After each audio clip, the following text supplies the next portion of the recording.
we have something to actually talk about right here on X's and O's. Jake Butt, Isaiah Hole here.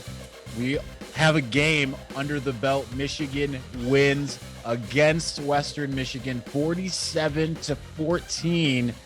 An exemplary showing from the Wolverines. Exactly the type of win that gives you a little confidence. Jake, what did you think? You were there. You got to see it. Just cursory thoughts.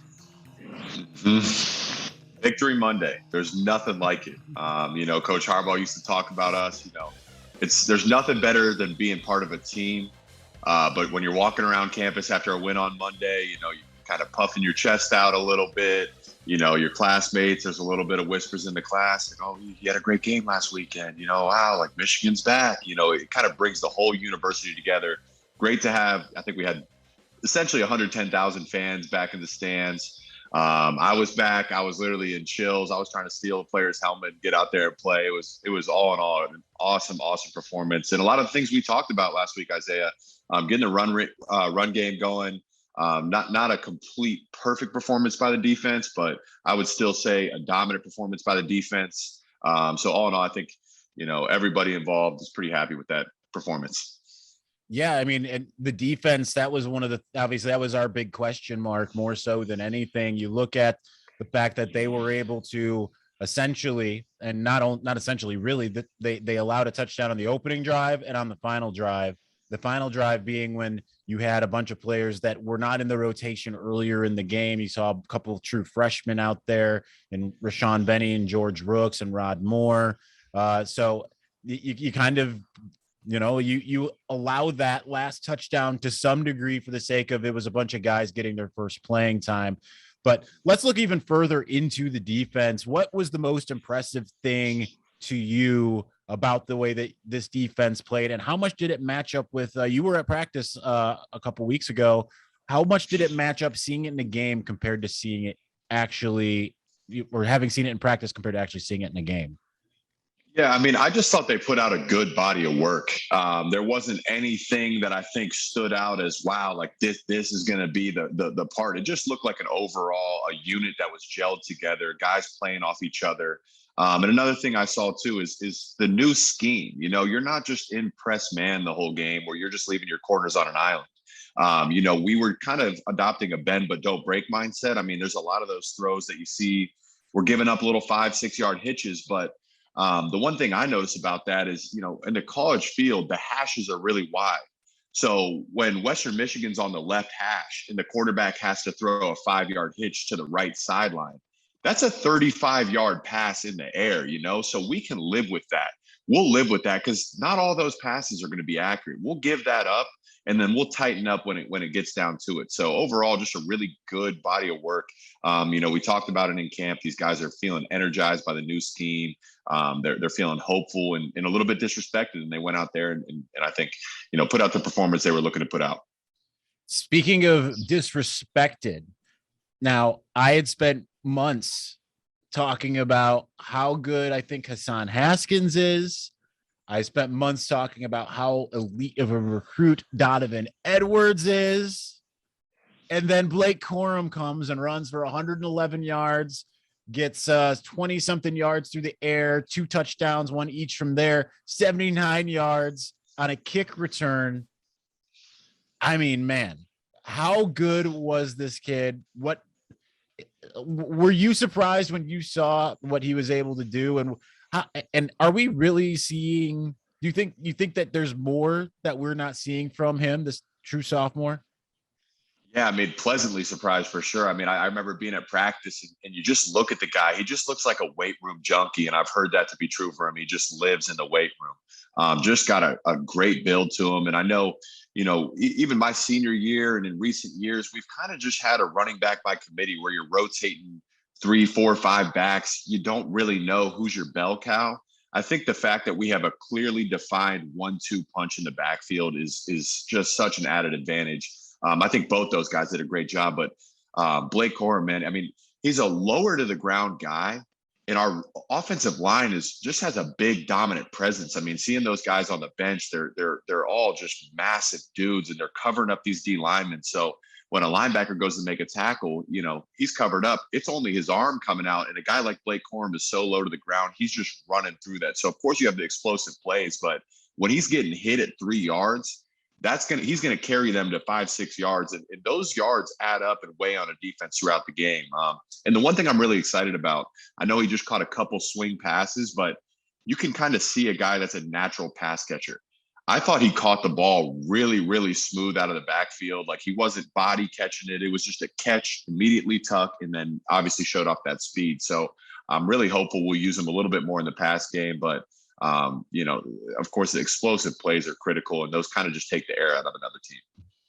Yeah, and that's one of the things that we saw, were a ton of explosive plays from Michigan. We started to really see them from Ronnie Bell, who it's unfortunate that's the one big thing. You come away from this game as good as you feel about the fact that Michigan played so well. You come back with the feeling that it's not so good because you lose Ronnie Bell. That's a huge blow, especially considering to me, I've been saying for months, he's looked like Chris Olave throughout his career. Mm-hmm. But he doesn't get that type of credit. The difference is Chris Olave was scoring a lot of touchdowns. Ronnie notoriously had issues getting touchdowns in 2019. He was getting all the same yards as Olave, making some of the big plays, but always stopped short of the end zone. But it's a huge blow for Ronnie to be out the season. Jake, what are your thoughts? I mean, you've been through this. You know exactly what he's feeling right now. Walk me through what that type of emotion, and where do you think Michigan goes now that he's not available?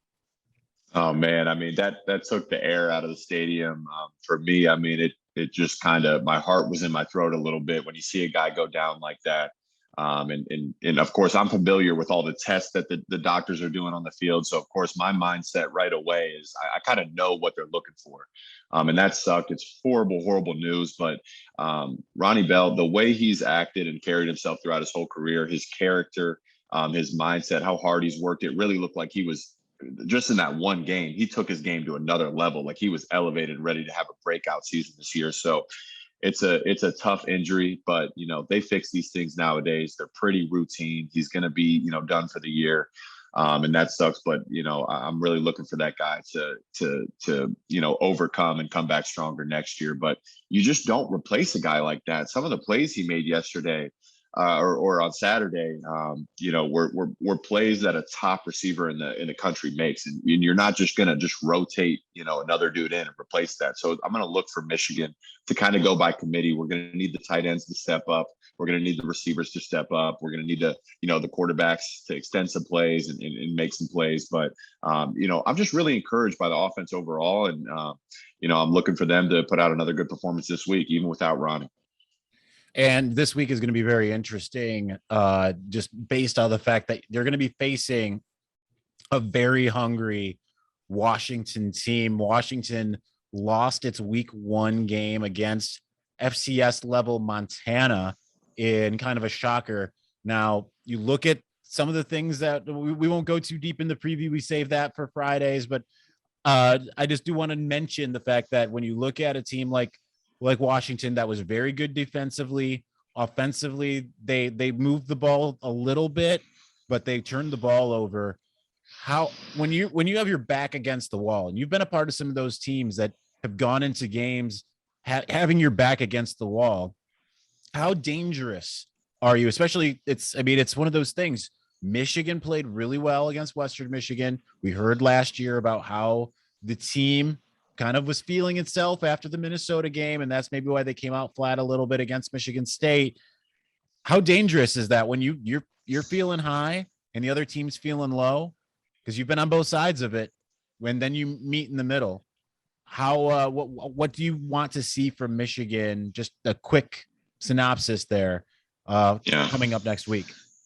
Well, I think you said it is, I think this is a confirmation game for both teams. Michigan's riding high. We're feeling good. We're watching the tape like, hey, man, we can do something special this year. They're looking to go out there and confirm that this week. Washington in the exact opposite spectrum is they're probably questioning, are we who we thought we were? So they're going to look this week. I think I'm going to look really early in the game is going to dictate it. If we can come out there and get Washington on the ropes and get them to kind of confirm, maybe get them on the sideline arguing amongst themselves. Maybe we aren't who we thought we were. I think then we can go and roll and put on another dominant performance this week. I think they're a beatable team, but you don't want a team like that to hang around because, there's a lot riding on that for Washington. If they start 0-2, it's going to be tough to bounce back like that and hit the expectations they had going into the season. So it's obviously a huge game this weekend, but let's look back one more time. Jake, who really impressed you the most? Whether it's a known commodity, maybe someone that you weren't expecting to be really good. What person impressed you the most on Saturday? And was there a position group that impressed you the most as well?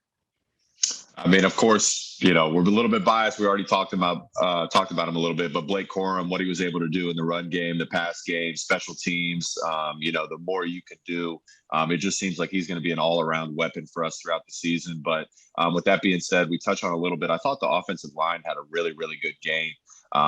They were covering guys up in the run game, obviously generating holes. That's why I think we rushed for over 300 yards. So that's always starts with the big boys up front. And throughout the game, I thought when the quarterbacks dropped back, there was just a clean pocket. I noticed a couple times when JJ McCarthy was in, I mean, he's just standing in the pocket with no one around him. That kind of makes you feel a little bit comfortable as a quarterback. It allows you to step into your throws and step in rhythm. So that unit up front, they don't get a lot of credit. It's not flashy, but really impressed with how they performed. It's funny because we talk about that, and I just realized as you said his name, we didn't even talk about Cade McNamara. He's a guy that ended up when he completed like 80-something% of his passes, really led the offense. We spent this entire time and we didn't even talk about the quarterback, which I think tells you how good the offensive line and the running back was. But how excited were you to see what Cade McNamara was able to do? Because even as good as the 5-star JJ McCarthy was when he came in, it still felt like it was Cade McNamara's offense once you kind of, took everything in. Absolutely. Again, it's kind of just like what we were saying in the pregame show is we're not looking for Cade to go throw 500 yards this week and for 5 touchdowns, but can he command the offense? Does the offense feel settled when he takes the huddle? Do they feel like he's going to get them all lined up and in rhythm? And I think he did exactly that. He just has a presence about him, a good leadership about him. I think everyone just they're settled down and they can get in their own rhythm, knowing that Cade's going to be accountable for his responsibilities. He didn't do anything special, but he did exactly his job. And in a sense, that's very special. And that's what we're going to look for him to do throughout the entire season. He's just a reliable guy. I feel good being around him. So I thought he did his job and he did it well. And I'm excited for him to lead the offense throughout the season. It'll be interesting to see what happens if they get into a game where he needs to put the team on his back. But I think one of the more interesting things coming out of this last game, looking at Pro Football Focus, they had him as the number 1 Power 5 quarterback in the country coming out of week 1. And I'm looking even further, he had 0 throws that were considered to be turnover worthy. So dead on, super accurate, decisive, making great throws, putting them right where they need to be. I think it's everything that you want. Now we just need to see it as competition gets tougher, which it will of course happen again this week with Washington coming to town. Jake, sorry, go ahead. One more thing. Yeah, just a little thought I just had right there is, of course, the Western Michigan isn't Washington. They're not Ohio State. They're not going to be our toughest opponent of the year. But what I liked about Cade is understanding what's the big picture. That touchdown pass he had to Ronnie Bell, recognizing, you have a lot of stuff going on in your head as a quarterback. You have the snap count going on. You have motions. You're making sure everybody's lined up. But for him to recognize Ronnie Bell had a safety on him at that time in a slot. So he knew he had Ronnie Bell on a big box fade. That's a mismatch, a safety on your best receiver. And he recognized that. He stepped in rhythm, threw an absolute dime, and it led to an explosive touchdown. So It's a little thing. It doesn't show up necessarily on the stat sheet, recognizing that matchup, but of course it led to a touchdown. And, like you said, he went out there and put on a, near perfect performance. Yeah, it was that particular play, rewatching that yesterday. He put it where only Ronnie Bell could get it, just right in the breadbasket. Again, it's going to be really tough to watch this team without Ronnie Bell. He's become kind of the heart and soul of the offense, but he'll be back better than ever, assuredly, once he's back. That's going to do it for us today, Jake. We're going to have a lot more to talk about on Friday as we preview this Washington game. But thank you all for joining and watching us for the second episode of X's and O's. I'm Isaiah Hole. That's Jake Butt. We'll see you next time.